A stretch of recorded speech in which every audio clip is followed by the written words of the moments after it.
per annum, a commitment fee of 0.62% per annum, and upfront fees of 1.2% flat. The minority raised concerns about the utilization of the proceeds from the loan. MP for Ho Central Benjamin Podo is of the view that the right management of Cocoa Board can change the model of cocoa purchase in the country. Look at the internal expenditures. For instance, we have here Cocoa Board and divisions. The expenditure on them is 667 million. That is Cocoa Board and its divisions. You get the point? So these are the areas that I think we can manage and reduce expenditure so that progressively we can save money, and in future we wouldn't have to go and borrow at such high interest costs before we can purchase cocoa. You see, buyer's margin is 665 million, evacuation cost 224 million.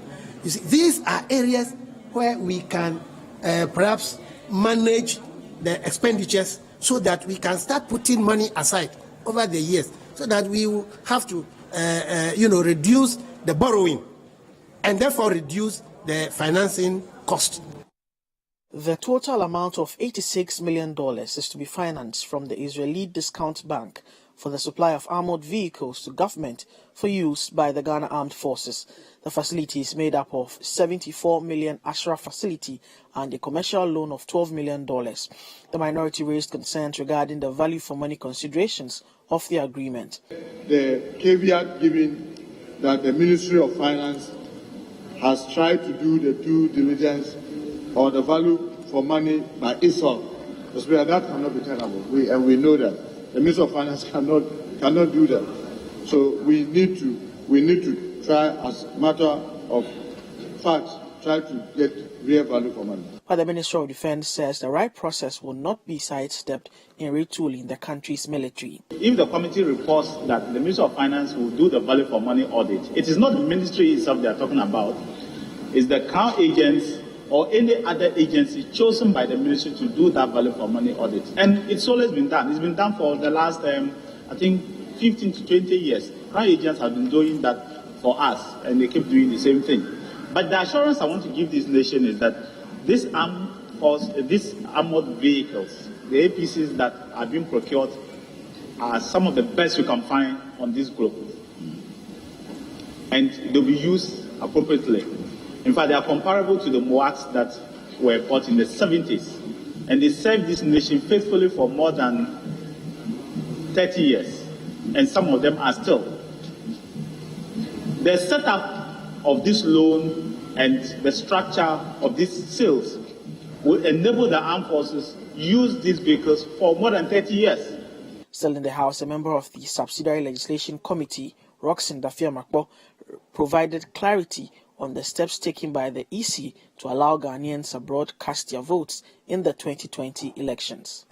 The EC started something. We got wind that they had deployed people to these high commissions and had put in some preparatory measures. But I'm sure that they themselves, perhaps with COVID, nobody anticipated COVID in January. Even in December when they came, as part of their budget for 2020, there is a provision for the implementation of ROPA. You understand my point? So it was during the budget hearing discussions and approval that these matters came up. So in January, then they brought the instrument. But I'm sure when COVID hit us from February thereabouts and March, when the country had to be locked down, they revised their notes and perhaps decided that they will have to shelve the idea of operationalizing ROPA. The central bank commenced the banking sector cleanup in 2017, and according to the latest figures from government, 22 billion Ghana cedis has been spent so far. Addressing the press in Parliament, the minority leader Haruna Idrisu demanded an audit into the payments made to depositors. I wanted them to err to the floor so that when I raise the issues, they can't rise up to it. All I know is that they have faulted demonstrably. They have not respected the laws of Ghana and the laws affecting those institutions. So they are simply not transparent. And then You heard the president himself say that 96% of depositors have been paid. An irony, why are the same depositors questioning it? If I got money, if I received money, I would know. There are many of them. So we are further demanding an audit of those depositors who have been paid in order for us to ascertain whether we can rely on the president's so-called 96%. But a member of the Finance Committee, Anthony Efa, says the minority's demand is inappropriate. They're still validating some of the claims. And the Securities and Exchange Commission is on top of this. Right. Now, to request for an audit in the middle of the transaction sparks of, I don't know what to say, but it looks like we are leaving the procedures or the processes that we are familiar with in Parliament. The Auditor General will definitely audit every single funding or money that has been released by the Minister of Finance, any public institution. And so that is the responsibility of the Auditor General. The Chairman of the Finance Committee has repeatedly said that it is the Auditor General's responsibility to audit this. What other fine details do you need? Okay. It could only be the summary that will be provided at the plenary, and then when we get to the committee and you ask questions, additional information is provided. But to ask for an audit when the transaction, the processes are still ongoing, I think begs the question. Ranking member on the Finance Committee, Kesela Tuforsen, had further questions on the exercise. You recall that Parliament only approved 11 billion. You recall that Parliament only approved 11 billion. However, the same finance minister informed us that they have paid, we have to pay 22 billion. So on paper, we still have to pay 11 billion. Okay? And we know that government of Ghana or the Bank of Ghana has not paid more than 11 billion. So how can that translate to 96%? So in terms of percentage-wise, it can only be more than about 50%. So anytime I hear government of Ghana saying 96% has been paid, is it 96% in terms of the quantum of the amount or 96% in terms of the number of people that they are owed? So please, they should not throw dust in the eyes of the public, because clearly the numbers are there for all of us to be able to ascertain. Government spokesperson on finance, Daniel Ochemabuaje, said the minority must seek redress for their concerns at the appropriate forum. Ghana, about almost a cost of almost 21 billion Ghana cedis. Monies that could have used for other things. And then you turn around and come and mislead Ghanaians, all because we know our friends on the other side have no message for Ghanaians, no new ideas. We'll take a break here while you form your opinions about what has transpired by way of the major stories in Parliament this week. We'll be back after this break. Stay with us.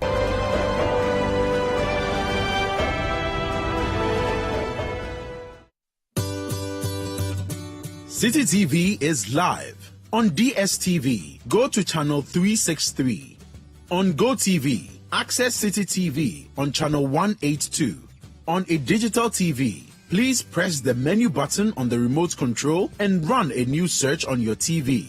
Take note that without an antenna, you cannot access City TV on your television. City TV can be accessed on a free-to-air digital box like the GoTV and StarTimes box. City TV, it's your world.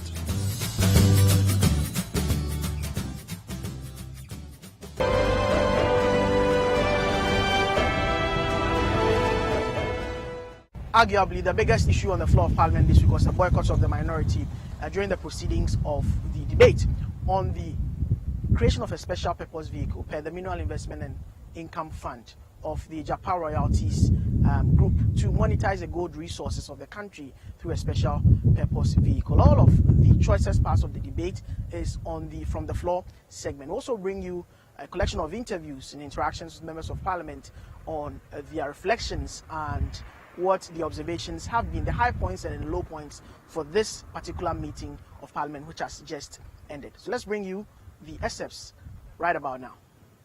The country often obtains funding to execute its development mandate from debt capital markets. Government seeks to diversify the country's capital portfolio by obtaining long-term capital without repayment obligations, through equity capital market transactions. Mr. Speaker, a transaction structure has therefore been developed for raising equity capital that involves leveraging Ghana's future gold receivables. The Republic is entitled to and receives annual royalties from gold mine operators.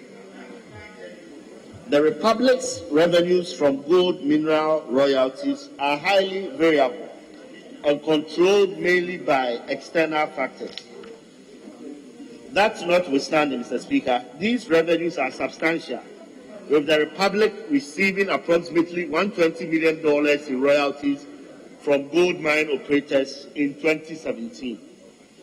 Mr. Speaker, the transaction requires the Republic to establish and authorize the Minerals Income Investment Fund to manage its equity interests in mining companies, create and hold equity interests in special purpose vehicles, which may operate as regular commercial companies in any jurisdiction, assign any and or all of the Republic's mineral equity interests, including the right to receive mineral royalty payments, to an SPV in furtherance of the fund's objectives, and procure the listing of an SPV on any reputable stock exchange.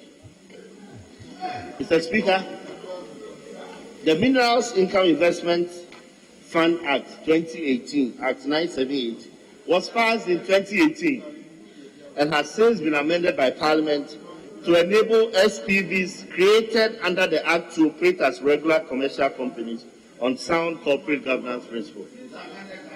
The question is, if President Akufo-Addo, Ghana was your company and you were the board chairman, would you bring this document for us to approve? No. Would you bring this document for us to approve? You get $200 million per annum, and you insist that you want to take $500 million and seed $140 million per annum to a so-called SPV. Mr. Speaker, this is unfortunate. And like the learned former Deputy Attorney General said, this transaction is opaque. This transaction does not meet best practices. This transaction is inimical to this country. This transaction is detrimental to the forward march of this country. This is another Ameri in the making. This is another PDS in the making. Mr. Speaker, this agreement, and what are they saying? The Deputy Minister says that it is not debt. Mr. Speaker, those who understand finance should listen. You go and borrow money or go and take money and say that this is not debt. I've taken 500 million, it's not debt. But every month, when I receive my income, come and take 50% of that money to service that facility. If this is not debt, what is it?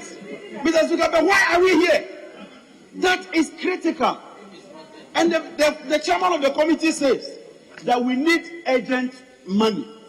Mr. Speaker, when you took over, our debt level was 120 billion.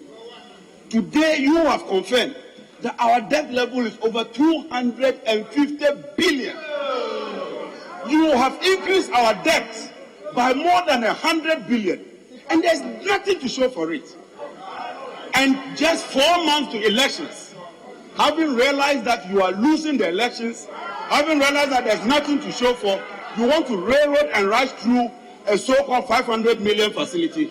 Mr. Speaker, when I entered this parliament, I swore an oath, and I speak on behalf of the minority, that we shall do what is good, what is proper, and protect the interests of this country. Mr. Speaker, secondly, as an equity capital market transaction, the transaction does not include a repayment obligation or requirement to make interest payments.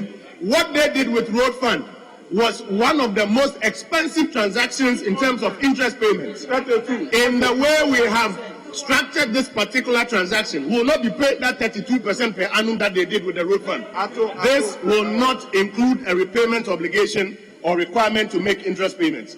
Number 3, Mr. Speaker, the transaction capitalizes Ghana's revenue from gold royalties while reducing Ghana's budgetary exposures to fluctuations in gold prices and other external factors. Because, Mr. Speaker, anybody who has paid attention to our fiscal tables and the proportions that accrue from royalties knows that it fluctuates. depending on the world market pricing for gold and the volumes we are producing. This structure stabilizes how much we are able to raise and appropriate on an annual basis. And it is a structure that I think our colleagues should stop shouting, like the fancies say, one shout, stop shouting, take their time, appreciate and support. Mr. Speaker, additionally, this transaction provides a framework for establishing a viable international royalties company that can acquire royalty assets in other countries. Mr. Speaker, many other countries have taken the lead with ingenious funding options like this. We are privileged to be in a dispensation where the people who manage our finances are putting together a structure like this. So, Mr. Speaker, I want to encourage our colleagues on the other side. I want to encourage my good friend who just spoke. In my hometown, we say Papano. I want to encourage Papano to take some time and follow the structure of this transaction and to support it. Ask our colleague to do what is honorable and what respects our standing orders. His referral of a colleague as Papano, what he wants to achieve, he can repeat it as many times as he wishes. But Mr. Speaker, I'm interested in your ruling. There are many names we can come across from today. Some will dedicate to some. And there are many names. And Mr. Speaker, I know you won't encourage us to do so because I will seek comfort in Dagbani or in Hausa or in Gurinsi or in Nakani to use words that are not acceptable. And to come to Parliament to employ those words used on social media, we take strong objection to it. If you don't withdraw, we will recognize you today as minister. We will refer to you as minister. We will not do what you do. From today, we will recognize you as minister of this republic. And we will not accord you any respect as minister. Let's close to the doors. What do you mean? What do you take us for? What do you take us for? What do you take us for? So, Papa accepted. From today, on this side, we will not recognize you as a minister of state. We will give you a name. We will give you a name. We will give you a name. When you take it, you go. Good. We will not. And we are serving you notice. He was elected just like you. And his constituents respect him. And you owe him that respect. You can't take this thing that far. Because you people use Papani on social media, we know what it means. You have lost my respect as minority leader from today. We will match with you. We will match with you. Honourable members. Mr. Speaker, we will call you Mamino.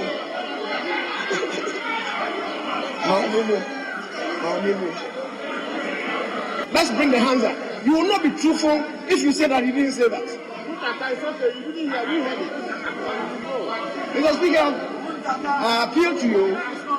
You are the person responsible for keeping order. Our colleague in Apo is here. If he takes exception, let him say so. The minority leader has already spoken to that. Mr. Speaker, from the minority leader speaking for Honorable Jinapo, I think we can take it. We can make a determination on that for him to withdraw, and I'll demand that the minority leader equally withdraws what he said.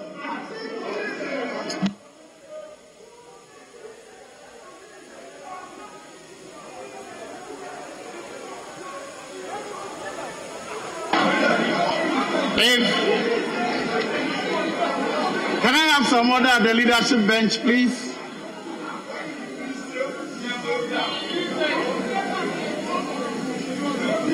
Sometimes I wonder why one side or the other complains about the things you each do.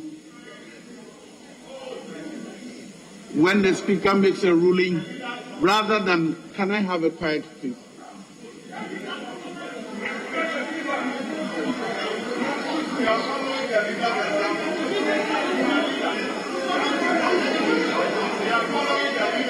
Can I have some order at the leadership benches, please? In this house. In this house. I don't remember the number of times that a speaker presiding has ruled that the member should apologize or withdraw, that he has willingly done that. They will find all kinds of means to avoid withdrawing. And John, you were guilty of that when I ruled that you were wrong. You changed what you're saying and rather restated the thing and pretended that you didn't say what you said. My ruling was that it is inappropriate, according to our rules, to refer to a member as any other name or title other than by what the rule says, by the person's constituency or by his office or position in the House. That is what the rule says. Now, or you may call a friend the other gentleman. What the honorable member said in Chi, translated in English, means the man. If you're offended by him calling you the man, or that man, yes, better, that man translation, if you're offended by it.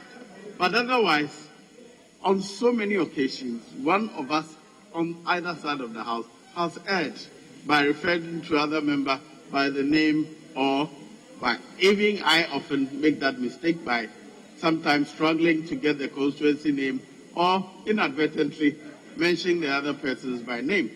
I don't remember anyone being asked to withdraw and apologize because they refer to a person by a name other than what he has ruled.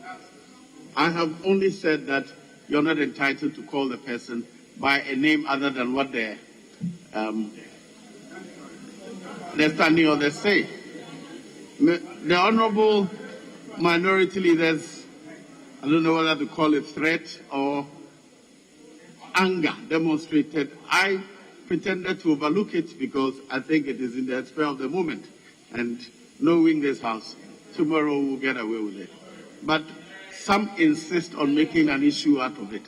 I don't think we'll gain anything as a House by pretending that that is new. And the threats do not come to anything. So the House will proceed. In the media review, this figure was reduced to 1 billion and 3 million. And when the question was put to the Deputy Minister at the committee level, the Deputy Minister said they did not anticipate this. They did not anticipate this. So it is not in the budget. The money is not in the budget. So now the money is not in the budget. We are going to approve this for you. You are going to collect the 500 million. You don't tell us how you're going to use the money, and you want us to approve it for you? We can't do that. We cannot do it. So please join us. Let's stop this. It is not good. It is not in the interest of this country. You cannot take 500 million, which is not budgeted for, which you do not even tell us in the report how you are going to utilize that money, and you want us to support you.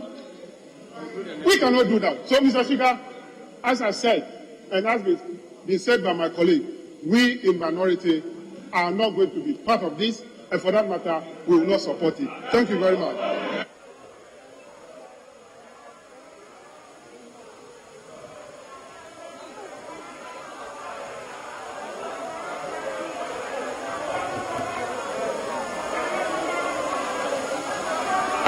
Steelers!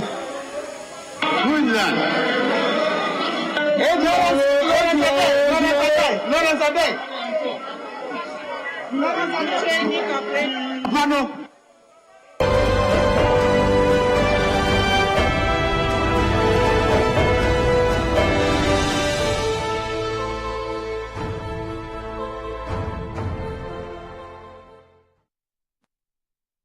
the second meeting has lasted from May up until now.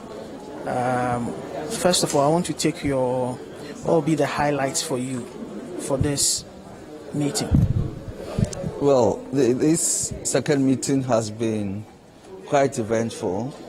We had the opportunity to listen to the minister who presented the media review to Ghanaians. He indicated the extent to which COVID-19 has impacted gravely on the finances of this country. They need to use funds that were set aside for the future to be used immediately to borrow from the World Bank so that we can satisfy some of the pressing needs of the country. So those were the highlights, and especially if you look also at the number of bills that have been able to pass this sitting. Significantly, we've looked at even the Development Finance Institutions Bill, which we are looking at now.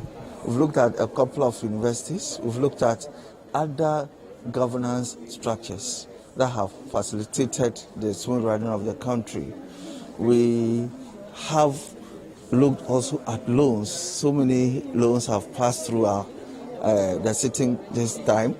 We've looked at loans for airport upgrades in Kumasi. We've looked at the Tamale Airport. We've looked at very significant roads and interchanges, and all these have come to occupy us. So it's been quite a very busy sitting, and over the last 4 months, it was also interspersed with this voters registration. So we didn't get so many people participating in most of these businesses that we had because of the registration exercise, which has just ended. There is a call for the reform of how politics is done, especially in the House, in Parliament, and also even the choosing of representation of, from the various constituencies to come and represent members of Parliament. This is also the session of the House where primaries for some political parties, including yours, was held. There's also been, talk of how first-term MPs have done very well, others have not done very well in Parliament. You've been very vibrant on the Finance Committee, but what has been your experience in the House, and how this whole issue of, allowing, political parties protect people and all of those things? What will be your experience with regards to political party representation, how politics is done, and how business is done generally in the House? Yeah, I think that we are practicing democracy, and so we have to come for contest almost every 4 years. So Parliament cannot be exempted. Some are doing well. I'm happy you recognize that I've been very supportive on the floor and also at committee level. Unfortunately, during the primaries, I lost it. What that means is that any experience that I've gained have to go away, and a new person comes. So that's actually affecting continuity. Also, the leader of the House has been concerned gravely about this. We need to build leadership, because those who are in leadership positions now may be exiting over time. And we need people who come in to stay in and learn the ropes quickly and take over the realms of leadership in the House. The chairman of the Finance Committee of Parliament, Dr. Marcus Weyeba, has done so well in driving government business in the House. Have been supportive, and other members have also supported. But he's leaving, I'm leaving, Abdallah is leaving, we have a couple of chairpersons all leaving. And so the challenge for Parliament will now be to train or to regroom people to take up these responsibilities again. And I think it's quite expensive to do that. Well, let me admit, it's been a very challenging meeting. Immediately after our colleagues went for their primaries, and many of them losing the primaries, and sometimes with its accompanying antecedent of not having interest in coming to the House. Now the registration exercise also came in. Yet we have to do very important bills. We have the media review. I would say that in terms of volume, if you are going to count, how many business have been done, I'm sure you will see a lot of work have been done this meeting. But if you are going to just suppose the volume of work that has been done against our rule of scrutiny, maybe you will be found very wanting. Why do you say so? I say that because, I mean, for example, the Constitution talks about resolution. You must have at least majority of all members of parliament. Now you have resolution that is in passed with even less than 1/3 of the House, and nobody wants anybody to raise an objection. You make referral to committee, and you go to a committee, with a greater sometimes the committees don't even form a quorum, and they still carry on. Now you bring business, you stand down the orders, and you are hurriedly rushing them through. So in terms of scrutiny and the oversight that we need to do, making sure that crossing the T's and dotting the I's, I want to believe that if we want to go through that, we will find us wanting. Absenteeism, unfortunately, has worsened during this meeting. If you look at the people that are absent at every time, you realize that it's gone up. Well, but those of us in leadership, I would say we are making do with what we can have, and I want to believe this registration, in my view, has done us even more harm than really good, because almost everybody was running helter-skelter to protect his or her constituency, so they couldn't get my time to be here. So in all, I would say that yes, this meeting had not come with too many controversies per se. I mean, the whole of this meeting will not work out. There's an uneasy calm where a lot of things we don't agree, but we are just more marching on. Leadership is not as united as maybe before. So in all, I would say that on a scale of say 1 to 10, if you say I should really score this meeting, unfortunately, I would say the best I could give you will be 5. Wow, 5. That's like just about half, not above, not even above average. Yes, I'll say just about half. Because, like I said, in terms of scrutiny, in terms of oversight, in terms of being diligent, in terms of being detailed, we've not done much. But in terms of volume, you say we've done so much. So many bills are passed, but you can see the way it is running because just 2-3 people are doing it, and a lot of others are either not available, even though it's their committee work, or they are not interested because of the way it's being rushed through. Because remember, to do a diligent work, it requires you yourself time to read, research, go through, to be able to contribute meaningfully. But the way things are being rushed, it virtually doesn't give room for those things to happen. And many members have lost interest. Absenteeism, like I said, is up. So how do you say you've done well under these circumstances? Maybe COVID has also played a role. Those who are more careful or who have underlying conditions will naturally may want to stay away from the gatherings of the House. That was quite topical. This is something that you are probably credited for bringing it into the public domain. Yes. Nobody wanted to speak about it. Yes, sure. I mean, sometimes you get the backlash from your own colleagues. Oh, everybody knows what you're saying is true, but must you say them? But my worry is that if we don't talk about them and draw each other's attention, that we have this responsibility. We have this responsibility to uphold ourselves to some minimal integrity level.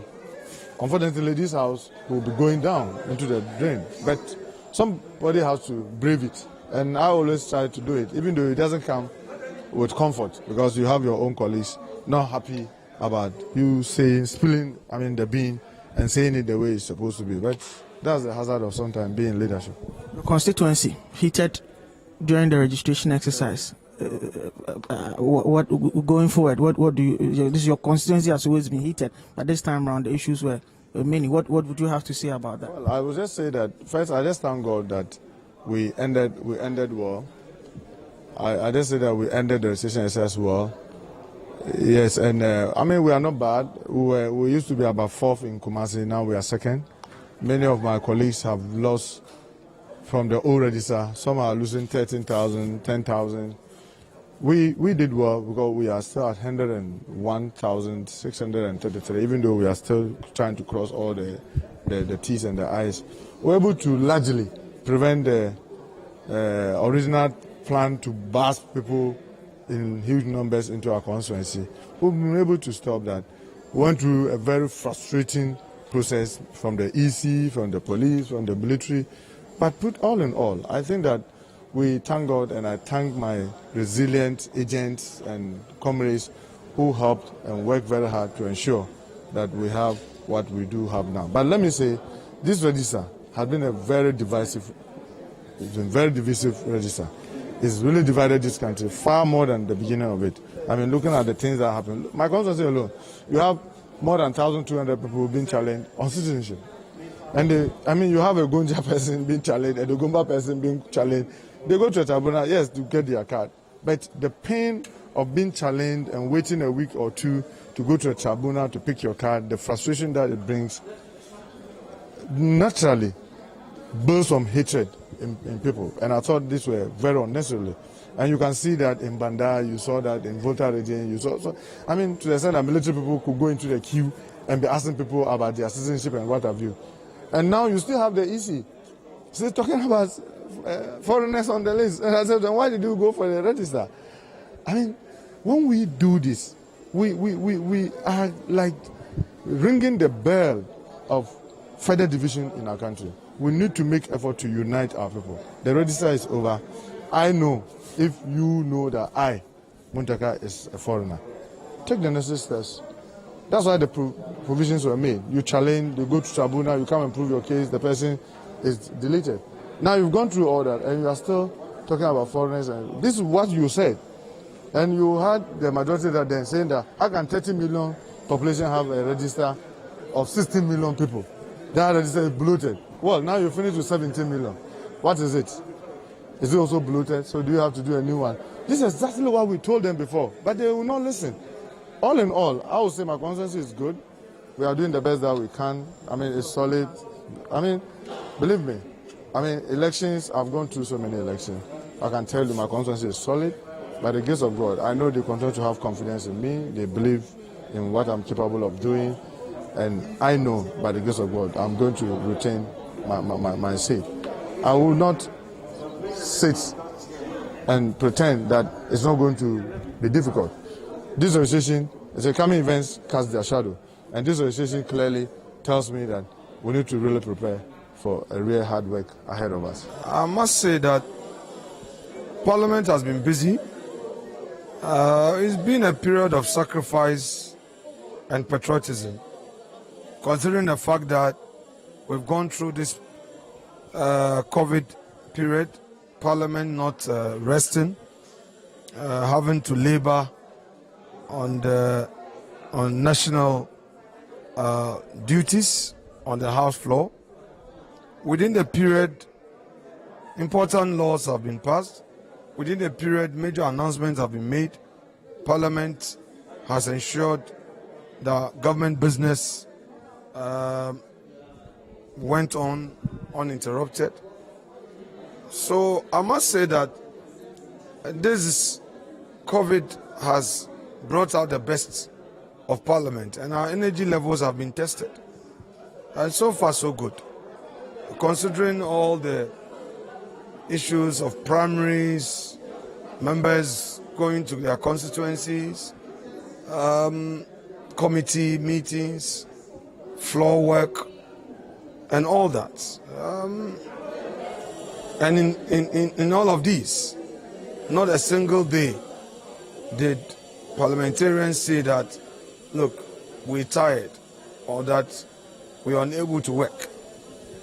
Some are of the view that at that point in time, when there was stories about the possible outbreak in the House should have, shut down for some time and all of. But that did not happen. In all of that, the House has, come through the whole session and it's ending today. But this is also the meeting that your party, the majority party, went for primaries. Of course, the giant force of a politician that you are, you were not even contested in your own constituency. But about 41 of your colleagues, or let me say more than 40 of your colleagues, lost their seats, which has brought back the debate about MPs being able to strike a fair balance between their constituency services and being on the floor of Parliament. A lot has been said about, chairman of committee who've lost their seats and will not be coming back.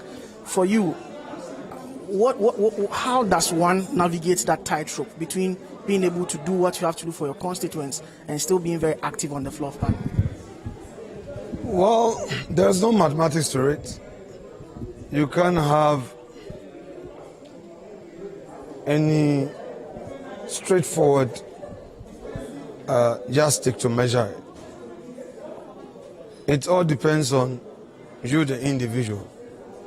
And sometimes also, our people get fed up with us, no matter what you do.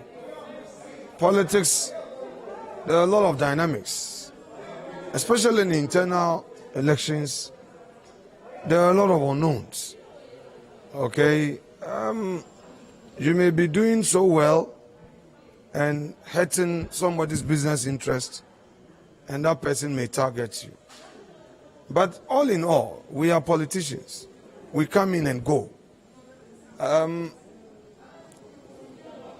Our constitution demands that there must be a fairly high number, a number of parliamentarians in government. There is also another responsibility, somebody chairing a committee, and then again going back to your constituents. People want physical projects. You are not the one to do project, but you have also promised in your campaign. So it's like it coming back to haunt you. Luck plays a role, and some understanding reached with your people also plays a role. Of course, when somebody has an ambition and you are all in the party, the issue of protection becomes difficult because the person has equal rights, may also be a giant in his own right. So what I can simply say is that yes, it may be a sad situation, grooming people and they living at the time of their peak or at the very time that their experience is needed most. But that is how it is, and you can't do much. Some people are calling for reforms, yes. Then the reforms must be internal. A political party may decide that when you enter parliament, your first term, you must go unopposed, or that you can only be challenged when you are doing a third term.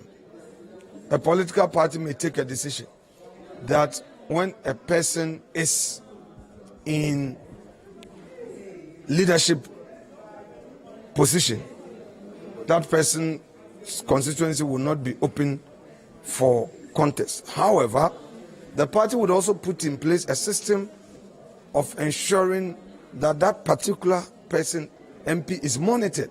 Because at the end of the day, when there is so much pressure from the grassroots, party rule may not have effect, may not apply, because people will say, look, okay, if you want to really apply your rule, then you come and lose the election. So there is always a slippery ice upon which one would have to walk in a situation like this. So yes, there is a need for internal reforms vis-a-vis what we are seeing by all political parties. But these internal reforms must have a practical political effect, which will be aimed at helping the party win at the end of the day. But the situation whereby you would protect and go to the polls and lose, no political party would also want that. Also, there must also be a system of engagement. Politics go with ego, pride, ambition. But there can also be a very strong window of negotiation where the party can always judge all and reach an amicable decision on a matter.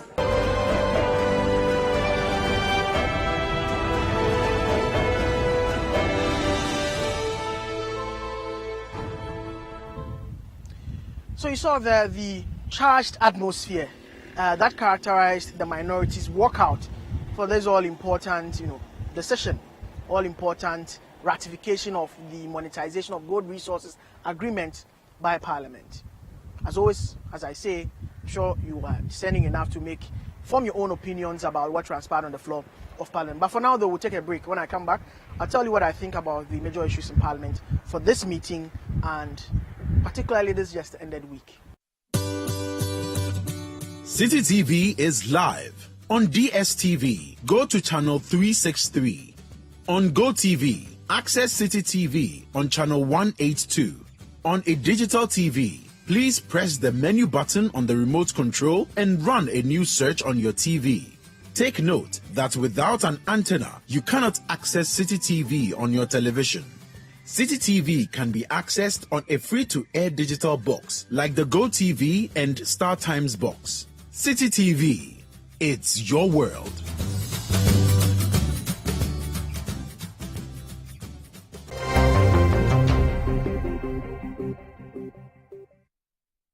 Hello and welcome back from the break. This is Duke's View. This meeting has all in all been quite interesting. Highlights of the meeting: the presentation of the media budget review by the finance minister requesting for some 11.9 billion cedis in additional revenue. That was approved.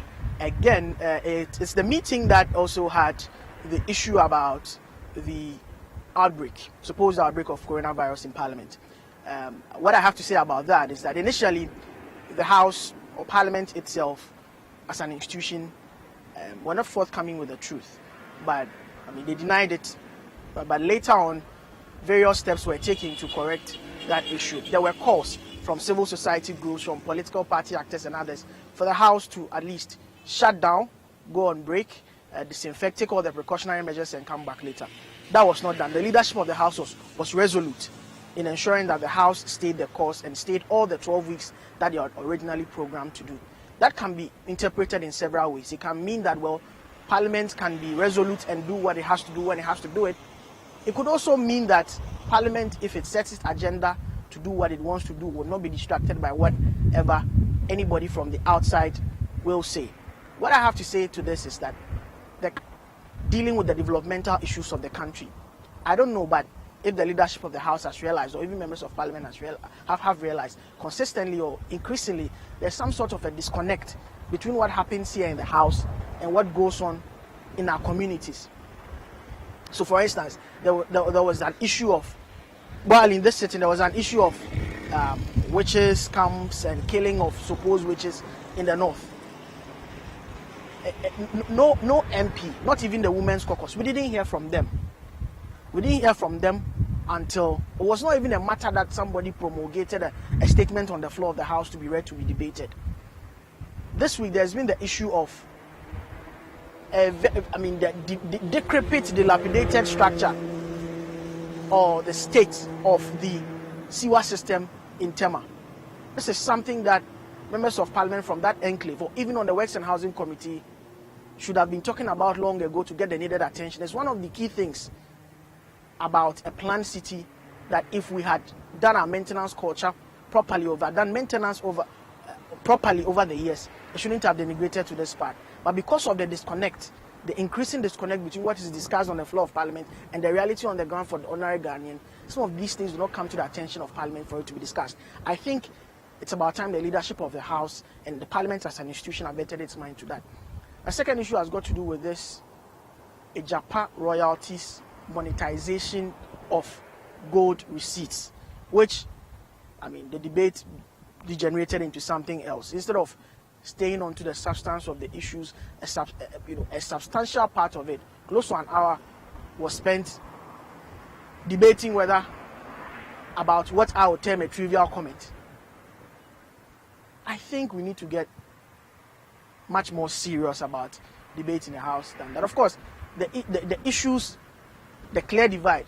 One part of the House believes that the approach is wrong and that we shouldn't be monetizing our gold resources. Issues of legality were raised. The Minerals Income Fund amendment has not even been assented to by the President, and all of that. The other side of that, was the majority, also raised concerns that this is something that is novel that they are trying to do. The cost of the Sino-Hydro deal, this is what they wanted to do. The minority opposed it and all of that. For me, what beats my imagination, it's a good idea. The concept is nice. It's one of the things that can transform the country. We've seen it with the securitization of the Get Fund, which now we've seen projects going on. But why does a company that is holding in trust resources of the country being created in a tax haven where transparency will be an issue? Tax havens are characterized by opacity of transactions, opaque transactions. Why is it being set up in a tax haven? For me, that is the vexed issue. That is the gray area in all of these debates. Thankfully, the president has not assented to the Minerals Income and Investment Fund, and if Parliament deems it fit, it can recall it. But I think that that part of the argument or that gray area was not resolved as it had to be resolved. Why is it that if, for the purposes of transparency and accountability, a company is being incorporated in a tax haven where transparency will be an issue? The idea on the surface is brilliant. It's brilliant to front load mineral resources and royalties to fund big ticket projects. There's nothing wrong with that. But the issue of transparency and the creation of the special purpose vehicle in a tax haven, that's where the issue is for me. And I think that has to be addressed in the interest of transparency, probity, and accountability for the purposes of what is due the entire country. All in all, it's been an interesting session. It's been an interesting meeting. We are told that the House will go on recess for just about 3 weeks and come back and attend to urgent business because we are not in normal times. And that's how we wrap up this week's edition of The Chamber right here on City TV. My name is Mensah Opoku, and thanks to you for staying with us throughout this meeting, of course, getting abreast of whatever has transpired in Parliament. As we keep watching City TV, and we bring you all the best in programming.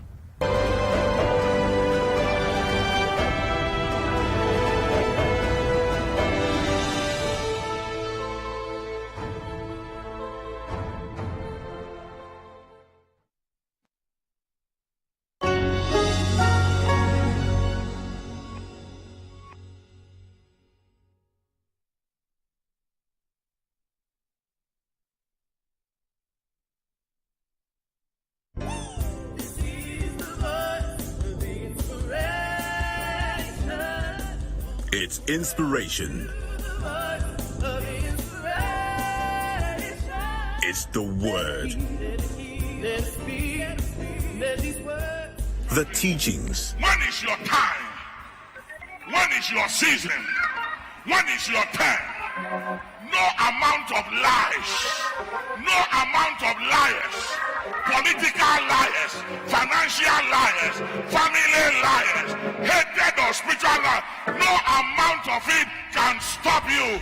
Tune in to Voice of Inspiration with Archbishop Nicholas Duncan Williams every Sunday at 6:30 p.m. on City TV.